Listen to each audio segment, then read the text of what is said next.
नमस्कार, जय हिंद, वंदे मातरम। सभी का स्वागत, अभिनंदन अपने YouTube channel Vande Mataram classes Vijayanagar पर।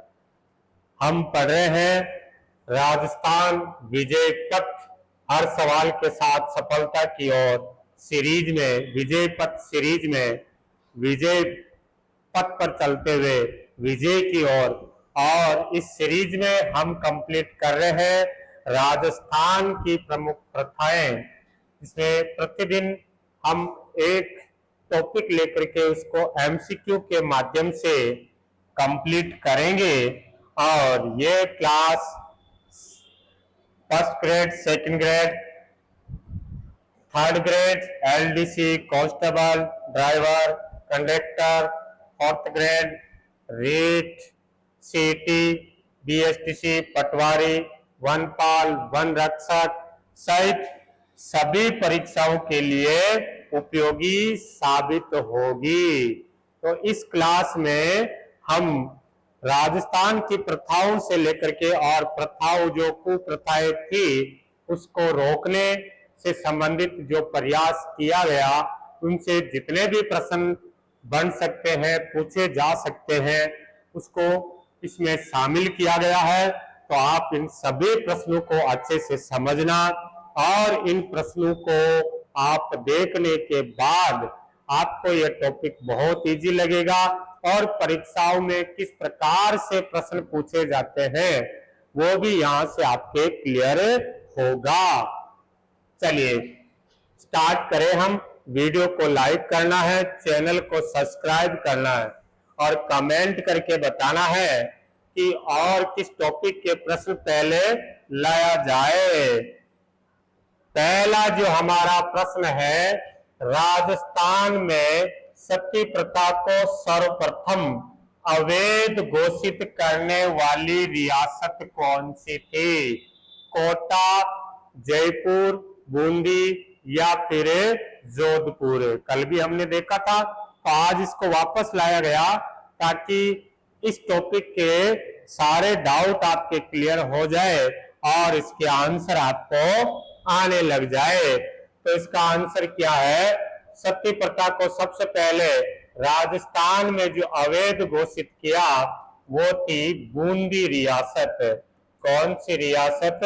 बूंदी रियासत, जिसमें 1822 ईस्वी में, 1822 शासक कौन था? बिशन सिंह, या हम कह सकते हैं विष्णु सिंह ने सबसे पहले सती प्रथा को अवैध घोषित किया था। तो करेक्ट आंसर क्या हो जाएगा? बूंदी।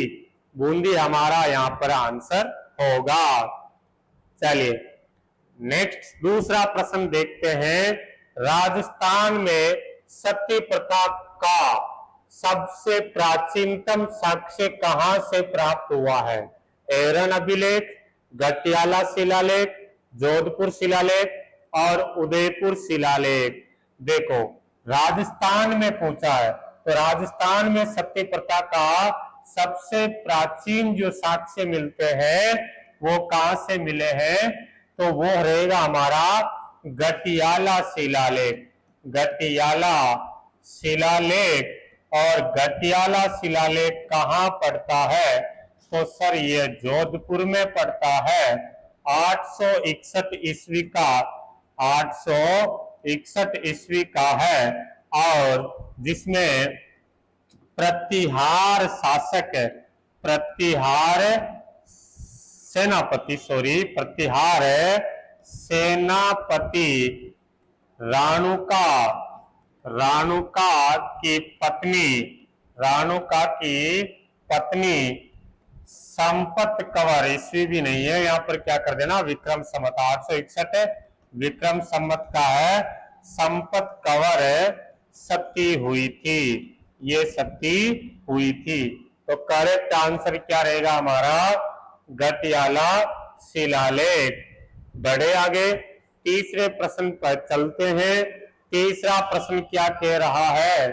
सती प्रथा निवारण अधिनियम किसके प्रयासों से पारित हुआ है? सती प्रथा निवारण जो अधिनियम है वो भारत में सती प्रथा पर सबसे पहले जो रोक लगाई थी किसके समय लगी थी और कब लगी थी? तो बताएंगे लॉर्ड विलियम बेंटिंग।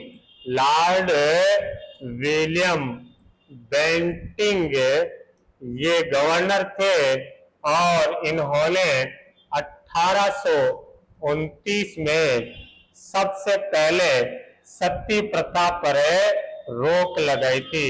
सती प्रथा पर रोक लगाई, पहले बंगाल में लगाई थी और फिर पूरे भारत में लागू कर दिया गया। किनके प्रयासों से?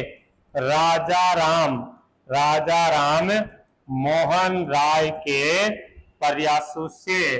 तो आंसर हो जाएगा हमारा लॉर्ड विलियम बेंटिंग, हमारा यहाँ आंसर हो जाता है। बढ़े आगे, चौथा प्रश्न देखते हैं। चलिए चौथा प्रश्न क्या है कि राजस्थान में सती प्रथा पर सर्वप्रथम अलवर में कब रोक लगाई गई? अलवर रियासत में कब रोक लगाई गई है? तो जो 1829 में लॉर्ड विलियम के द्वारा भारत में जो सती प्रथा पर रोक लगाई थी, इस अधिनियम आने के बाद, अधिनियम जिसकी धारा कौन सी थी? धारा थी सर 17। धारा कौन सी थी? 17। इस अधिनियम आने के बाद जो रोक लगाई थी, अधिनियम के बाद रोक लगाई थी अलवर रियासत ने, और कब लगाई थी? 1830 ईस्वी में। तो बी ऑप्शन हमारा करेक्ट हो जाएगा 1830 ईस्वी में। बढ़ते हैं अगले प्रश्न पर। पांचवा जो हमारा प्रश्न रहने वाला है, भारत में सती प्रथा का सबसे प्राचीन साक्ष्य कहां से मिलता है? गटियाला, एरन अभिलेख मध्य प्रदेश, अजमेर, या फिर बूंदी रियासत या बूंदी अभिलेख, सॉरी। तो भारत की पूछ रहा है, भारत में सती प्रथा का जो प्राचीनतम साक्ष्य मिलता है वो एरन अभिलेख से मिलता है, मध्य प्रदेश में है, 510 ईस्वी का। और ये शिलालेख किन के समय का है? तो गुप्त वंश के शासक भानुगुप्त के समय का है, जिसमें गोपराज की पत्नी सती हुई थी, ये जानकारी मिलती है। तो भारत में सती होने का जो प्राचीनतम साक्ष्य मिलता है वो कौन से अभिलेख से मिलता है? एरन अभिलेख। चलिए छठा प्रश्न पे चलते हैं। प्राचीन काल में राजा अपनी पुत्री के विवाह में, राजा महाराजा जो अपनी पुत्री की शादी होती थी उनके साथ में दासियां भेजते थे, उन्हें क्या कहा जाता था? सती, दासी, दावरिया या कन्या? तो जो राजा महाराजाओं के द्वारा कन्याओं की जो शादी की जाती थी, उनकी बेटियों की जो शादी होती थी राजकुमारियों की, उनके साथ में उनकी सेवा चाकरी करने के लिए कई सारी और कन्याएं भेजी जाती थी, उनको क्या कहते हैं? दावरिया कहते हैं। ठीक है, इसी के साथ आप एक याद और रख लेना, वर्तमान में जो लड़कियों की शादी होती है, लड़की की शादी होती है, उसके साथ में जो नवजात वधू होती है, नववधु होती है, नववधु जो जाती है, उसके साथ में जो लड़कियां जाती है या कोई जो लड़का छोटा भाई बहन उसके साथ में जाते हैं, उसको क्या कहते हैं? ओलंदी कहते हैं। क्या कहते हैं? ओलंदी कहते हैं। इसका भी ध्यान रखना, ठीक है। ये तो जो डावरिया होती है ना, वापस नहीं आती थी, वो वही रहती थी। ओलंदी तो अपने वापस आ जाती, जीजी वापस आती तब जीजी के साथ में आ जाता, नहीं तो जीजी के नहीं आती तो पहले 2-3 दिन बाद में घर वाले जाते लेके आ जाते ओलंदी को। तो लेकिन डावरिया वापस नहीं आती थी। भारत सरकार ने दहेज प्रथा पर कब अधिनियम बनाया था? तो दहेज प्रथा निवारण अधिनियम कब आता है? 1961। 1961 में यह अधिनियम लाया गया। नेक्स्ट, दहेज निषेध अधिनियम को संशोधित कर 2006 में और क्या जोड़ा गया? 1961 में तो जो कानून आया उसमें कहा गया है कि दहेज ये देना, दहेज जो ले रहे हैं, दहेज लेने वाला ये उसका दोषी होगा। तो 2006 में इसमें संशोधन कर दिया जाता है, जिसमें क्या जोड़ा गया? पहला, केवल दहेज लेने पर दोष है, केवल दहेज देने पर दोष है, लेने और देने दोनों पर दोष है, कोई बदलाव नहीं किया गया। तो सी ऑप्शन हमारा हो जाएगा। 2006 में इस पे बदलाव करके ये जोड़ा गया कि जो दहेज लेगा और दहेज जो देगा दोनों इसके दोषी माना जाएगा। लेने वाला भी दोषी होगा और दहेज देने वाला भी दोषी होगा। 2006 में ये कानून में थोड़ा परिवर्तन करके जोड़ दिया गया है। नेक्स्ट है बाल विवाह प्रतिषेध अधिनियम 2006 को कब लागू किया गया? तो जो बाल विवाह शारदा एक्ट था, फिर उसमें 1978 में संशोधन किया गया और 2006 अधिनियम और लाया गया है, जिसको कब लागू किया गया है? तो ये लागू किया है 10 जनवरी 2007 को। 10 जनवरी 2007 को इसमें लागू कर दिया जाता है। नेक्स्ट प्रश्न, बाल विवाह पर रोक लगाने वाला पहला अधिनियम कौन सा होगा? बाल विवाह निषेध अधिनियम, बाल विवाह निषेध अधिनियम, शारदा अधिनियम, किशोर न्याय अधिनियम। तो करेक्ट आंसर क्या हो जाएगा? सर, बाल विवाह रोकने वाला जो पहला अधिनियम आता है वो हो जाएगा शारदा अधिनियम। हरविलास शारदा जी के प्रयासों से, हरविलास शारदा के प्रयासों से ये एक्ट लाया गया है, जिसको नाम दिया गया शारदा एक्ट। 1929 में ये एक्ट लाया गया था। तो शारदा अधिनियम या शारदा एक्ट के नाम से जाना जाता है। शारदा अधिनियम ये कब लागू किया गया? जो 1929 में अधिनियम लाया गया था, लॉर्ड इरविन के समय, लॉर्ड इरविन के समय ये एक्ट लागू किया गया था। जिसे कब लागू किया गया है?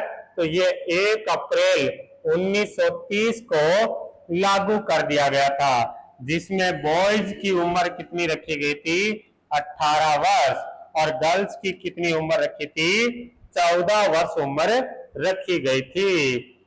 नेक्स्ट, राजस्थान में सर्वप्रथम बाल विवाह पर रोक किसने लगाई थी? बाल विवाह पर जो रोक लगाई थी, हालांकि एक्ट नहीं बना था, बाल विवाह रोकने का प्रयास किया गया था, रोकने पर प्रयास किया था, तो वो हो जाएगा जोधपुर के प्रताप सिंह जी। जोधपुर के प्रताप सिंह जी ने रोक लगाई थी, बट इस पर कोई कानून नहीं बना था। जो कानून बना था वो कब बना है? 1929 में शारदा एक्ट के तहत। राजस्थान में समाधि प्रथा को सबसे पहले किस रियासत ने गैर कानूनी घोषित किया है? समाधि प्रथा बूंदी, जयपुर, जोधपुर या फिर आपका कोटा। तो यहां जो आंसर होगा हमारा, समाधि प्रथा को सबसे पहले किस रियासत ने गैर कानूनी घोषित किया है? तो हम बताएंगे जयपुर। जयपुर रियासत ने, जयपुर रियासत में, जयपुर रियासत, और शासक कौन था? तो शासक रहेगा राम सिंह, सवाई राम सिंह द्वितीय के समय सवाई राम सिंह द्वितीय के समय पीए पॉलिटिकल एजेंट कौन था? लुडलो। लुडलो ने 1844 ईस्वी में सती प्रथा को सबसे पहले गैर कानूनी घोषित किया था। चलिए समाधि सती प्रथा नहीं, समाधि प्रथा ने समाधि प्रथा को गैर कानूनी घोषित किया 1844 ईस्वी में। चलिए नेक्स्ट बात करते हैं।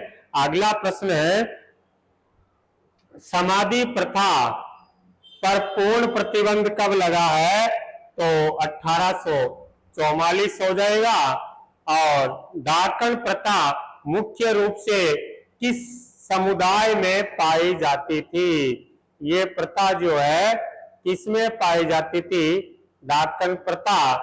तो डाकन प्रथा हम बताएंगे। डाकन प्रथा मुख्य रूप से ब्राह्मण, राजपूत, मीणा, भील या दलित, तो ये हो जाएगी ये जनजाति मीणा, भील और हमारे दलित में ज्यादातर ये प्रचलित थी। तो करेक्ट आंसर क्या हो जाएगा? मीणा, भील और ये दलित समुदाय में पाई जाती थी। डाकन प्रथा को बंद करवाने में किसका योगदान था? लॉर्ड हार्डिंग, जेसी ब्रुक और George Patrick Lawrence, William Bentinck, Lord Mountbatten है। तो करेक्ट आंसर क्या हो जाएगा? जेसी ब्रुक ने। 1853 ईस्वी में मेवाड़ रियासत में, उदयपुर रियासत में शासक कौन था? महाराणा स्वरूप सिंह के समय मेवाड़ भील कोर के कमांडेंट जेसी ब्रुक ने खेरवाड़ा से डाकन प्रथा पर रोक लगाई है। तो जेसी ब्रुक और जॉर्ज पैट्रिक लॉरेंस हो जाएगा। दापा प्रथा किस समुदाय की है? दापा प्रथा किस समुदाय की है? दापा जाट, मुस्लिम, आदिवासी और ब्राह्मण है। दापा प्रथा क्या होता है? यह दापा प्रथा वधु का मूल्य। दापा प्रथा में क्या होता है कि लड़के वाले वधु का मूल्य चुकाते हैं, पैसे देते हैं। तो ये किस समुदाय में ज्यादा प्रचलित है? तो आदिवासी समुदाय में सर्वाधिक प्रचलित है। दापा का अर्थ क्या है? लड़की को दी जाने वाली वस्तु, लड़के को मिलने वाला उपहार, वधु मूल्य, विवाह का निमंत्रण है। तो दापा हो जाएगा वधु मूल्य। नेक्स्ट, दास प्रथा को सबसे पहले किसने रोका था? अशोक, मोहम्मद बिन तुगलक, अकबर और औरंगजेब। दास प्रथा को सबसे पहले रोका था अकबर ने। 1562 ईस्वी में दास प्रथा पर रोक लगाई थी। बट इन्होंने कोई कानून नहीं बनाया था, सिर्फ रोक लगाई थी। तो करेक्ट आंसर क्या हो जाएगा? यहाँ पर अकबर हो जाएगा। लॉर्ड विलियम बेंटिंग ने दास निवारक अधिनियम कब लाया था? लॉर्ड विलियम बेंटिंग ने दास निवारक अधिनियम कब लाया है? 1832 हो जाएगा। इसमें कानून बना दिया जाता है कि यदि अब कोई दास वगैरह रखेगा, खैर नहीं है। फिर राजस्थान में कन्या वध पर सबसे पहले रोक किस रियासत में लगाई गई है? तो हम बताएंगे राजस्थान में सबसे पहले कन्या वध पर रोक कोटा रियासत में लगाई गई। कोटा रियासत है। और कोटा का शासक कौन रहेगा? राम सिंह। कोटा के शासक कौन थे? राम सिंह। कब लगाई गई? 1833 ईस्वी में। और 1833 में है ना। और 34 में हो जाएगा बूंदी रियासत, बूंदी रियासत है ना। हाँ, तो यह क्या आंसर हो जाएगा, कोटा। कन्यावध, कन्यावध को बंद करवाने में किस राजनीतिक एजेंट की प्रमुख भूमिका थी, विल्किंसन, विल्किंसन की भूमिका रही थी। ये हाड़ौती के थे पॉलिटिकल एजेंट। इन्होंने कन्यावध पर पूरा जोर देकर के कन्यावध पर रोक लगाई थी, तो महत्वपूर्ण भूमिका रही थी विल्किंसन। कन्यावध पर उदयपुर और जयपुर में कब रोक लगाई गई, सबसे पहले रोक कहां पे लगाई गई, तो हम बताएंगे सर। सबसे पहले रोक तो कोटा में लगाई गई है। उसके बाद इस कन्यावध पर रोक उदयपुर और जयपुर रियासत में कब लगाई गई, तो हम बताएंगे 1844 में। 1844 में उदयपुर और जयपुर रियासत में कन्यावध पर रोक लगाई है। मानव व्यापार प्रथा पर सबसे पहले प्रयास कब और कहां किया गया, मानव व्यापार पर सबसे पहले जो रोकने का प्रयास जो किया गया, प्रयास कहां किया गया और कब किया गया। तो देखो कल वाले वीडियो में भी थोड़ा सही कर लेना, प्रयास में देख लिया था। तो जो मानव के क्रय विक्रय पर, मानव के क्रय विक्रय पर जो रोकने का प्रयास किया था, सर्वप्रथम रोकने का प्रयास जो किया था, सर्वप्रथम तो रोकने का जो प्रयास किया वो 1831 में कोटा में किया गया। जबकि जो सर्वप्रथम जो रोक लगाई थी, ठीक है, कानून जो बनाया था वो 1847 ईस्वी में जयपुर रियासत में, ठीक है, जयपुर रियासत में राम सिंह द्वितीय के समय वो पॉलिटिकल एजेंट लुडलो के द्वारा। तो यहां पर आंसर क्या हो जाएगा, क्या पूछा था, प्रयास पूछा था। सत्य प्रथा पर पहला प्रयास, सॉरी मानव व्यापार पर पहला प्रयास, तो मानव व्यापार प्रथा पर रोकने का प्रयास किया था 1831 में कोटा। जबकि मानव क्रय विक्रय पर जो रोक लगाई थी, सबसे पहले रोक कहां लगी थी, जयपुर में 1847 में। कोटा राज्य में मानव व्यापार पर लगने वाला जो शुल्क है, कोटा रियासत में मानव के क्रय विक्रय पर एक राजकीय कर लिया जाता था, राजकीय कर। उस राजकीय कर को किस नाम से जाना जाता था, चौथ, पगड़ी, चौथान, मंडी कर। तो करेक्ट आंसर क्या होगा, चौथान होगा। सी ऑप्शन हमारा करेक्ट होगा। ठीक है, तो आज के लिए इतना ही है। तो कैसे लगे प्रश्न और आपको इसमें से कितने आए थे कमेंट करके जरूर बताना है आपको। और जल्दी ही इन प्रश्नों को हम लाइव भी सोल्व करेंगे। आप जिस भी एग्जाम की तैयारी कर रहे हैं उसके लिए ये उपयोगी साबित होंगे, ऐसा मैं प्रयास कर रहा हूं। तो मिलेंगे हम अगली क्लास में, तब तक के लिए जय हिंद, वंदे मातरम।